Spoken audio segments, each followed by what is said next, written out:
Now for our story. Kitt Meade stood by the telephone in her father's house. She had just had an upsetting conversation with Paul Cromwell, the man who'd helped her gain possession of Lisa Fenner's baby son.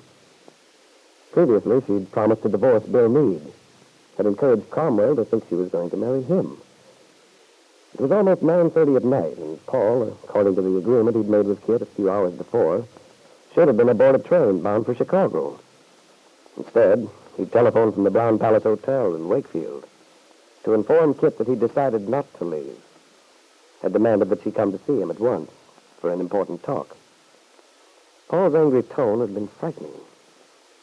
Something had happened since this afternoon, something which changed Paul's attitude, and Kitt trembled when she realized what it might have been. Perhaps Paul had discovered the truth, that she'd deceived him. It was a very nervous young woman who, some 20 minutes later, knocked on the door of Paul's suite at the hotel. However, she tried to appear composed, for Kitt was much too wise to reveal her inward fear. Besides, she thought as she heard Paul's footsteps approaching the door, it might be possible to bluff through again.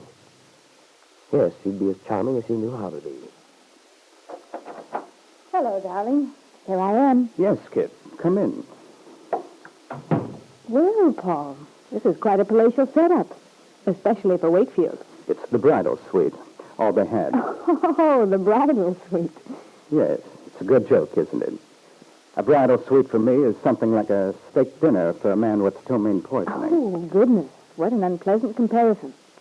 And I assure you, I haven't the faintest idea of what you mean. It's an unpleasant situation, Kitt. And I think you do know what I mean. I know you mean to be disagreeable. And perhaps you have a right to. Paul, I'm sorry about this afternoon. Frankly, after thinking it over, I'm awfully glad you decided to stay. It'll be fun. We can amuse ourselves some way. Perhaps take drives in the country. It's beautiful this time of the year. It'll be like old times. Like old times, Kitt? No, I'm afraid not quite. Oh? Are you worrying about Bill? Paul, I shouldn't have frightened you this afternoon with my chatter. It was just that I was rather nervous. Your sudden arrival in town after months of separation.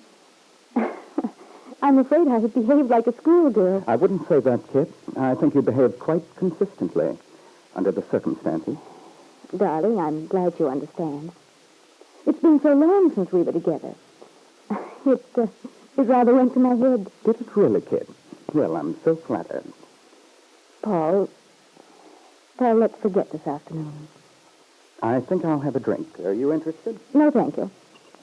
Yes, on second thought, I think I would like one. After all, this is sort of a celebration, isn't it? A celebration? Well, that depends.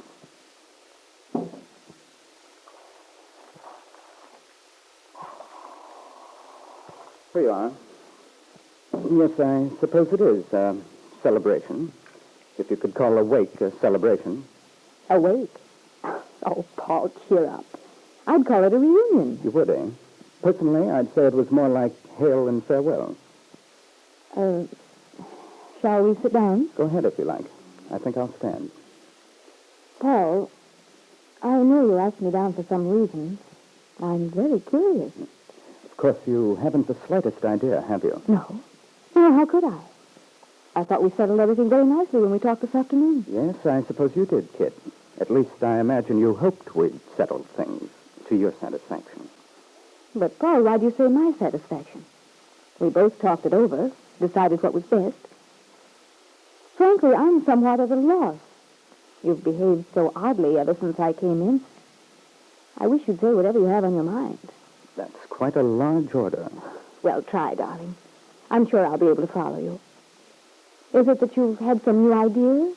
Some idea which will help us get things settled? Yes, that's it exactly, Kitt. I've had a new idea. Oh, wonderful, Paul. Tell me about it. It occurred to me, Kitt, that I might be able to help you. I know how eager you've been to get the divorce, and if Bill's acting difficult, there may be something I can do. Something you could do, Paul? Yes, to bring things to a conclusion right away. Well, naturally, there's nothing I'd like better. You know that. Of course, darling, I do know it. That's why I thought if I talked to Bill, told him the child isn't his, explained the whole story. Tell Bill what? Certainly. Don't you see how much better it would be? You wouldn't have to worry then about Bill's wanting to preserve the marriage. But that's insane, Paul. Good heavens, don't you see what... You're darn right I do, you little hypocrite. Paul, what are you... Look, Kitt, the game's over. I don't know what you're talking about. You summoned me down here and then... No, Kitt. It's too late for those tactics. You've used that little trick of putting me on the defensive for the last time. What a fool I've been. It's all so obvious now. You really played me for a fall guy, didn't you? Paul Cromwell, I'm fed up with this cat and mouse method you've been using ever since I arrived. If you think you've been treated unfairly, why didn't you tell me so without all these dramatics? You know very well how I hate scenes. You hate scenes? That's good, Kitt. That's very good. It's the truth and you know it.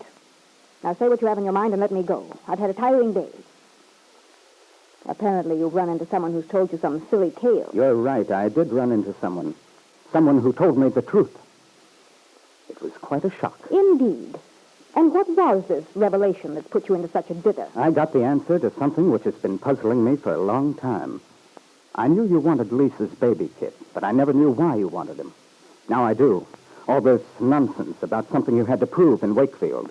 All the lies you told me. The simple truth is that you wanted that child because you hoped it would patch up your marriage to Bill Meade. You never intended to marry me. And to think that I fell for it, I helped you. Yes. Yes, you did help me. You helped me while you were helping yourself. You seem to forget how anxious you were to get Lisa out of your hair. How worried you were about that. You were so anxious to protect yourself from any possible scandals. Your old family pride and so on. Wait a minute, Kitt. The point is, I kept my bargain with you, and you let me down. And you're basing this belief on some gossip you picked up here in Wakefield. You'd rather believe some malicious story you've heard than take my word. The person who told me the truth wasn't being malicious, just truthful. I suppose you ran into Bill. He gave you his side. No. Well, then, who was it? It doesn't matter.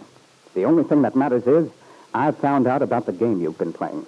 No, it's so like you, Paul, to keep harping on what I've done and ignore the part you had in the thing yourself. Oh, no, I'm laying no claim to innocence. I admit my record doesn't look pretty. We're both a couple of scoundrels. However, I'm still much closer to decency than you are, Kitt. There might be a difference of opinion as to that. I doubt it. A bargain is a bargain. What about the bargain you made with Lisa? Did you ever have any intention of keeping it? If you're talking about honor among thieves, Paul, your accusations don't hold water. At least I've managed to conceal my intentions. The whole town knows what you're up to. That you've said you'd contest Meade's suit for divorce.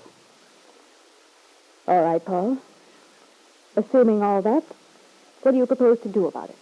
It would serve you right if I told the whole sordid story. Let the town know that Ben Calvert's daughter practically stole another woman's child, palmed him off as her own. You wouldn't dare do that.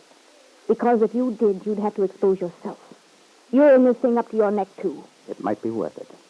Just to see you squirm. But you're right, Kitt. I wouldn't think to such a method. It's more in your style. I have a much better idea. I can imagine. Well, Paul, it's wonderful to see how loyal you are. How this love you had for me survived the crisis. Surely you didn't think I'd accept all this without a word. Kitt, my love was genuine and real. Unfortunately. However, the reverse is just as true now, and in the same proportions.